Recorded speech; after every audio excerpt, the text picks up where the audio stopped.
दोस्तों मोहम्मद इसाक साहब से फिर मैंने पूछा कि आप मुझे बताएं कि लास्ट किताब कब किराए पर गई थी आपकी। तो मुझे कहते हैं कि मुझे याद है कि शायद हल्का हल्का मुझे नजर आता था उस वक्त, हल्का हल्का नजर, मुझे थोड़ा थोड़ा नजर आता था। तो तब मेरी लास्ट किताब किराए पर गई थी। तो मैंने कहा तो फिर आप ये लाइब्रेरी को रोज क्यों खोलते हैं अगर ये किताब किराए पर नहीं जाती। तो वो कहते हैं कि मैं बनाई से तो महरूम हो गया हूँ, लेकिन मेरे अंदर इल्म की शम्मा आज भी रोशन है और मैं इस शम्मा को अपने आखिरी सांस तक जलाए रखूंगा।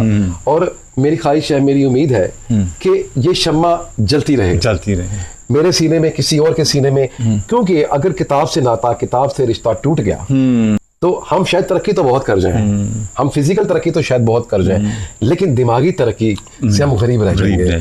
और दोस्तों आपने कमेंट्स में बताना है कि क्या कभी आपने भी आना लाइब्रेरी से एक आने की किताब किराए पे लेके पढ़ी है या नहीं पढ़ी। ये मेरी आपसे हम्बल रिक्वेस्ट है, आपने कमेंट्स में अपने जज्बात का इजहार लाजमी करना है कि आपने आना लाइब्रेरी से किताब लेके पढ़ी है और वो किताब कौन सी थी। अस्सलाम वालेकुम दोस्तों, मैं हूं मोहम्मद इमरान अली और मेरे साथ हैं साजिद नसीम भट्ट साहब। दोस्तों आज हम माजी की एक ऐसी रिवायत को डिस्कस करने जा रहे हैं इस वीडियो के अंदर। जो लोग तो खुद को इस टॉपिक के साथ रिलेट कर पाएंगे, मुझे उम्मीद है कि उनको हमारा ये वीडियो बहुत अच्छा लगेगा। दोस्तों जो माजी होता है, जो माजी की पुरानी मीठी मीठी यादें होती हैं, वो जो आपकी उम्र बढ़ती रहती है तो वो आपको बहुत याद आती हैं। जब भी आप उनका जिक्र सुनते हैं या उसकी वीडियो देखते हैं या उनकी तस्वीरें देखती हैं तो आप अपने बचपन में चले जाते हैं, आप अपनी जवानी में चले जाते हैं।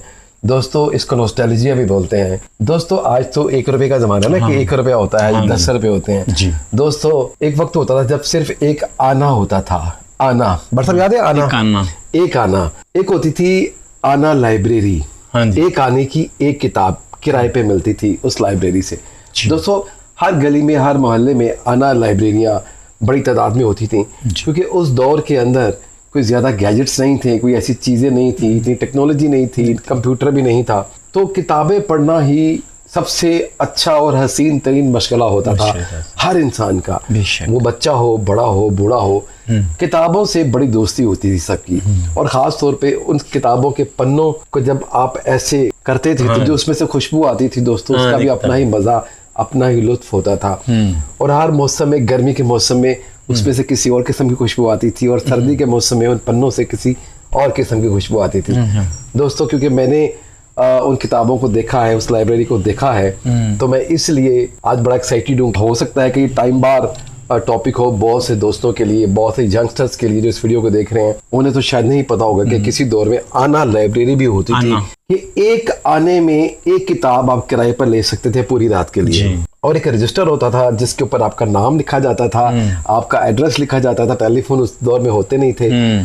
तो एक आने में आप एक किताब घर में ले जाते थे और बड़े शौक से सारी रात आप किताब पढ़ते थे, उस किताब को मुकम्मल करते थे। सो दोस्तों मैं एक जगह से गुजरा था तो वहां पे मुझे एक लाइब्रेरी नजर आई, उसी किस्म की आना लाइब्रेरी टाइप। वहां पे एक बुजुर्ग इसाक साहब बैठे हुए थे जो अपनी बेनाई से महरूम हो चुके थे। मोटी मोटी उनकी वो ऐनक लगी हुई थी, चश्मा बड़ा मोटा, लेकिन उनको नजर नहीं आता था सही तरीके से। वहां पे दोस्तों बेशुमार किताबें पढ़ी हुई थी पुरानी। इमरान सीरीज हो गई, एक और 3 कहानियां, और मतलब बेशुमार टार्जन की कहानियां, इब्ने सफी, अलादीन का चिराग, और पुरानी किताबें। और वो सारी किताबें जो है वो डस्ट से अटी हुई थी, डस्ट से भरी हुई थी। और वो एक पुरानी सी बड़ी मुसीदा सी लाइब्रेरी थी दोस्तों। जैसे मैं गुजरा हूँ तो मुझे एकदम रिकॉल हुआ सारा कुछ, यार ये इतनी पुरानी किताबें पढ़ी, जगह क्या है। मैंने उसके ऊपर डॉक्यूमेंट्री भी बनाई थी अपने चैनल के लिए, जो जिस चैनल में मैं जॉब करता हूँ उस चैनल के लिए दोस्तों। सो मैं वहाँ गया, मैंने उनसे सलाम दुआ ली, मैंने कहा जी अस्सलाम वालेकुम। तो दोस्तों वो जो बुजुर्ग वहाँ बैठे हुए थे इसाक साहब, बाद में पता चला कि उनकी 90 साल उम्र है। जब मैंने उनको सलाम किया तो उनके लिए मेरा सलाम करना बिल्कुल एक सरप्राइजिंग था। क्योंकि अब कोई भी ग्राहक वहाँ किताब किराए पे लेने नहीं आता था, तो उनके लिए बड़ा हैरानकुन था कि मुझे किसने सलाम किया, क्या कोई किताब लेने तो नहीं आ गया किराए पे। अच्छा दोस्तों फिर मेरी उनसे बातचीत शुरू हुई। मैंने उनसे पूछा, मैंने उनसे कहा कि ये लाइब्रेरी है, तो उन्होंने कहा कि बेटा आपका नाम क्या है। मैंने कहा मेरा नाम ये है। उन्होंने कहा कि आप यहाँ क्यों रुके हो। मैंने कहा जी मुझे बचपन की वो चीज़ें याद आ गई इस लाइब्रेरी को देख के कि जब हम किताबें किराए पर लिया करते थे। अच्छा तो दोस्तों वो बड़ा खुश हुए मेरी बातें सुन के। तो मुझे कहते हैं आप आज भी किताबें पढ़ते हैं। मैं कहती जब मौका मिले मैं लाजमी पढ़ता हूँ। तो कहते जब आप पहले किराए पे लेते थे तब मौके की तलाश करते थे या पढ़ते थे। मैंने कहा नहीं मैं पहले पढ़ता था। तो मुझे कहते कि अब भी आपने मौके की तलाश नहीं करनी, आपने सिर्फ किताब पढ़नी है। अच्छा दोस्तों उनकी बातों ने मुझे एक शहर में जकड़ लिया आपने। तो फिर मैंने उनसे घर पूछना शुरू किया तो मुझे उन्होंने बताया कि यहाँ पे ये किताब पढ़ी हुई है, यहाँ पे ये पढ़ी हुई है, यहाँ मतलब उनको हर चीज याद थी। हिफ्स थी उनको। तो फिर उन्होंने एक बड़ा सीधा सा रजिस्टर उनके आगे पड़ा हुआ था, वो उन्होंने खोला। उसके अंदर जो दोस्तों मैंने नाम पढ़े ना, मुस्तनसर हुसैन तारड़ साहब, मुनव्वर ज़रीफ साहब, मतलब और भी बेशुमार बड़े बड़े नाम जो वहाँ से किताबें किराए पर लेकर जाया करते थे। फिर उन्होंने दोस्तों वो बड़ा एक्साइटेड हो गए जब मैं उनसे गुफ्तगू करनी शुरू की। तो उन्होंने यूँ महसूस होने लगा कि मेरी गुफ्तगू के बाद वो भी अपने उस ज़माने में चले गए जब किताबें किराए पर जाया करती थी। दोस्तों मुझे बता रहे थे कि एक रात में बाद लोग 3-3 किताबें किराए पर लेकर जाया करते थे। और ख़ास तौर पे अगर उस ज़माने में अगर जुमे की छुट्टी होती थी तो बताते थे कि जुमे रात की रात को मेरी लाइब्रेरी में रश होता था कि ये 2 किताबें हमें दे दें क्योंकि अगले दिन छुट्टी है, छुट्टी को भी पढ़ेंगे। और सबसे हसीन तरीन मशगला ही किताब पढ़ना होता था दोस्तों। अच्छा, मैं उनकी बातें सुनना था और फिर मैंने उनसे पूछा, मैंने कहा जी आप मतलब मैं आपसे बात करूँ लेकिन आप देख सामने रहे हैं। वो कहते बेटा मेरी ना बिनाई जो है ना तकरीबन ख़त्म हो गई है, मुझे कोई नज़र नहीं आता, लेकिन मेरे अंदर इल्म की शम्मा आज भी रोशन है। अच्छा बट साहब उनकी बातें इतनी खूबसूरत थी। तो दोस्तों आज वीडियो बनाने का मकसद सिर्फ यही है कि वो आना लाइब्रेरी आई, आना लाइब्रेरी के बाद वो VCR कल्चर आया। जिस तरीके से पहले लोग 3-3 किताबें किराए पर लेते थे, उसके बाद लोगों ने 3-3 फिल्में किराए पर रात को लेना शुरू कर दी। अच्छा वक्त गुजरता गया, कंप्यूटर आ गया, फिर CDs आ गई और फिर पता नहीं क्या क्या, और आज फिर मोबाइल डिवाइस आपके पास आ गई। तो दोस्तों वो जो लुत्फ और वो मज़ा किताबें पढ़ने का था सर्दियों की रातों में रज़ाई के अंदर बैठ के किराए की किताब, और पता भी है कि ये सुबह वापस देनी है, और आप उसको पढ़ते थे शौक से ज़ौक के साथ पढ़ते थे सारा दिन, हैं भट्ट साहब। तो दोस्तों मैंने भट्ट साहब से कहा भट्ट साहब इस पर वीडियो बनाते हैं आज। भट्ट साहब भी अपने नॉस्टैल्जिया में रहते हैं, भट्ट साहब भी बड़ी पुरानी अपनी बातें मुझसे शेयर करते हैं। भट्ट साहब आप मुझे बताएं कि आपने क्या कभी आना लाइब्रेरी से किताबें किराए पर लेके पढ़ी? जी हमारे मोहल्ले में ना इतने मोहल्ले च ही जिथे सुंदर शाह के सामने ना सदफ लाइब्रेरी होंदी सी, ਉਹਦਾ ਨਾਂ ਸੀ सदफ लाइब्रेरी। एक ने किताब देंदा सी तो बड़ा साढ़े घर के कोल ही सी, मैं जाके ना बैठ भी जाना। मुख्तलिफ किस्म के लोग आते सन, कुछ आते सन कहते सन जसूसी किताबें लैके देंदे सन, कुछ आते सन कहते सन सब्जियां दी किताबां दे दिओ, कुछ आते सन सन ड्रामे वगैरह दे दिओ, कुछ जासूसी दी किताबें पढ़न। यानी कि हर शख्स अपना अपना एक ज़हन मिजाज के मुताबिक वो किताबां लैके जांदे सन। बाज़ औकात हुंदा सी कि इब्ने सफ़ी दी किताबां जेहड़ियां ना वो शार्ट होंदियां सन, वो ज़्यादा जांदियां सन किराए जसूसी वगैरह दी किताबां।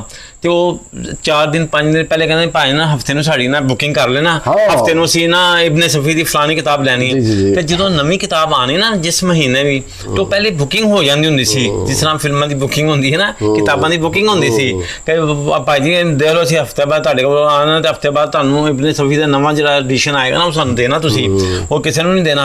यानी कि ਉਹਦੇ ਚ ਹੁੰਦਾ ਸੀ कि जदों पहली किताब आवे ना तो मेरी कोशिश होंदी सी पहली मैं ही पढ़ा ते होर कोई ना पढ़े, यानी कि पहली मालूमात मेरे को ही आवे ते होर कोई ना पढ़े। ऐसे तरह चलते गए और मैं यकीन करो दुनिया जहान दी किताबां, यानी कि सब्जी दी किताबां, आलू दी, टमाटर दी की ख्वाहिश ने हर किस्म की किताब मैं कराते रहे। उस वक्त जी किताब असीं लैन जाने सा फिरोज संस तो माल दे उत्ते यकीन करो 25 पैसे की किताब असीं किताब लैके आने सा, 25 पैसे की, 30 पैसे की, 35 पैसे की, बड़ी महंगी किताब होंदी सी ना, 1.5 रुपए की, ते उस तो महंगी 3 रुपए तो महंगी किताब कोई उन्होंने कोल होंदी नहीं सी। उस तरह तो 100 के हिसाब नाल जांदे, लेकिन जिहड़ियां पढ़न वाली किताबां होंदियां सन ना वो 3 रुपए 4 रुपए 5 रुपए तक किताब होंदी सी, 25 पैसे कीमत लिखी होंदी सी किताब दे उत्ते। अच्छा एक बारी मैं किताब लैन गया फिरोज सन दे, तो मेरे को क्योंकि 24 पैसे सन तो वो कहंदे नहीं पाने कि डैडी पैसा होर दिओ, क्यों असीं तां वो लिखे होंदे सन उस तरह। ते मैनूं याद है कि मैं पैसा दे के 25 पैसे की किताब लैके आया सब धनिए दे ख्वाहिश ते वो मतलब कि मैंने बड़ा मजा आंदा सी। और फिर दिल करता सी कि आई किताब पढ़ ली ना, फिर दूसरी किताब पढ़ी, फिर तीसरी किताब पढ़ी, क्योंकि उस जमाने च यह होंदा सी कि ਇਹ ਚੀਜ਼ਾਂ ਨਹੀਂ ਹੁੰਦੀਆਂ ਸਾਨੂੰ। ਜੀ ਜੀ ਬਿਲਕੁਲ। ਉਹ ਫਿਰ ਮਕੈਨੀਕਲ ਨਹੀਂ ਹੁੰਦੀਆਂ। ਫਿਰ ਜਦੋਂ ਅਸੀਂ ਕਿਤਾਬ ਪੜ੍ਹਨੇ ਸਾਂ ਤੇ ਉਹ ਸਾਡੇ ਮਾਪਿਓ ਕਿਹੜੀ ਕਿਤਾਬ ਪੜ੍ਹਾ ਪਹਿਲੇ ਕਿਤਾਬ, ਉਹ ਸਾਡੀ ਕਿਤਾਬ ਪਹਿਲੇ ਦੇਖਦੇ ਸਨ, ਫਿਰ ਕਹਿੰਦੇ ਸਨ ਕਿਹੜੀ ਕਿਤਾਬ ਲੈ ਕੇ ਆਇਆ ਵਾਂ। ਉਹ ਡੈਡੀ ਸਾਡੇ ਪਹਿਲੇ ਉਹ ਕਿਤਾਬ ਆਪ ਦੇਖਦੇ ਸਨ, ਉਹ ਦੱਸਦੇ ਨਾ ਕਿਤਾਬ। ਅੱਛਾ ਫਿਰ ਸਾਡੇ ਜਿਹੜੇ ਚਾਚਾ ਜੀ ਸਾਨੂੰ ਕਹਿੰਦੇ तुमने सुल्तान सलाहुद्दीन यूसूफी की किताब पढ़ी? मैं कहते चाचा ने वो पढ़ो।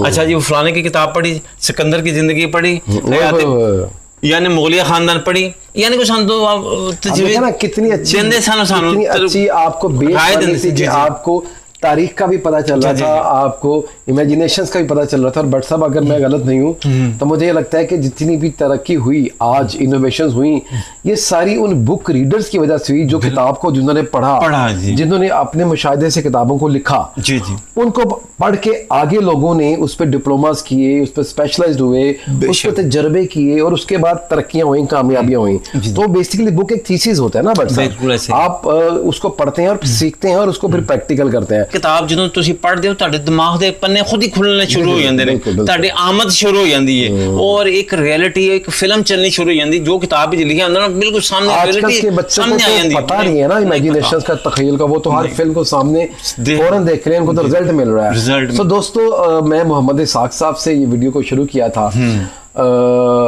अब मुझे नहीं पता कि वो हयात है या नहीं है क्योंकि थोड़ी पुरानी बात है। दोस्तों मैं आपको एक आखिरी फिक्रा मोहम्मद इसाक साहब का आपके साथ शेयर करता हूँ, उसके बाद आपसे इजाज़त दूंगा। दोस्तों मोहम्मद इसाक साहब से फिर मैंने पूछा कि आप मुझे बताएं कि लास्ट किताब कब किराए पर गई थी आपकी?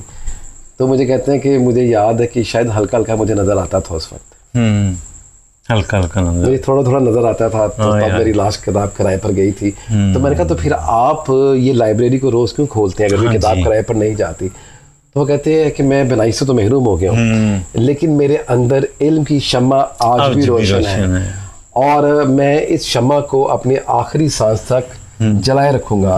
और मेरी ख्वाहिश है, मेरी उम्मीद है कि ये शम्मा जलती रहे मेरे सीने में, किसी और के सीने में, क्योंकि अगर किताब से नाता, किताब से रिश्ता टूट गया तो हम शायद तरक्की तो बहुत कर जाएं, हम फिजिकल तरक्की तो शायद बहुत कर जाएं, लेकिन दिमागी तरक्की से हम गरीब रह जाएंगे। दोस्तों पता नहीं कितने सालों से मोहम्मद इसाक साहब रोज खाली हाथ लाइब्रेरी बंद करते थे और एक साहब आते थे, वो उनको लेके घर चले जाते थे, लेकिन वो अपनी ड्यूटी पूरी दे रहे थे। तो दोस्तों ये होते हैं ऑनेस्ट लोग, ईमानदार लोग जो अपना काम करते रहते हैं। तो दोस्तों ये हमारे ऊपर है, ये आपके ऊपर है कि मोहम्मद इसाक साहब जो इल्म की शम्मा लाइब्रेरी की सूरत में अपने अंदर जलाई हुई थी, उसके दिए से दिया हम जलाएं दोस्तों।